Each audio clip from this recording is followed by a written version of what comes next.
నీ మార్పు ఎలా ఉండాలి తెలుసా? నీవు తల్లి పాత్రలో ఉన్నావు. ఆ తల్లి పాత్రలో ఉన్న నిన్ను చూసి నీ కుమార్తె అనుకోవాలి. భక్తిగా ఉంటే మా అమ్మ అంత భక్తిగా ఉండాలి అనుకోవాలి. తండ్రి పాత్రలో ఉన్న నిన్ను చూసి నీ కుమారుడు ఏమనుకోవాలి తెలుసా?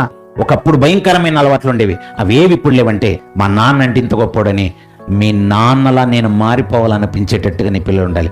ఏంటి మీ పిల్లలు మిమ్మల్ని చూసి అంటున్నారు అలా? మా అమ్మలా నేను రొట్టెలు చేయాలనుకుంటుంటారు, మా అమ్మలా నేను కూర ఉండాలనుకుంటుంటారు. ఏంటి అమ్మలా ఇవన్నీ ఉండాలనుకుంటున్నావు? మంచిదే. అమ్మ మారినట్టుగా నేను మారాలన్నట్టుగా అమ్మగా నీ ఉంటున్నావా? నీ కూతురు ఉంటుందా?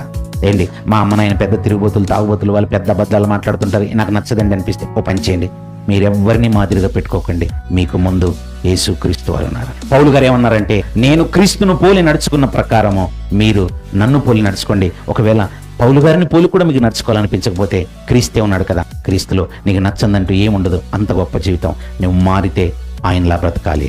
ఓ మనిషి గనక జీవించాలనుకుంటే క్రీస్తును పోలి జీవించండి.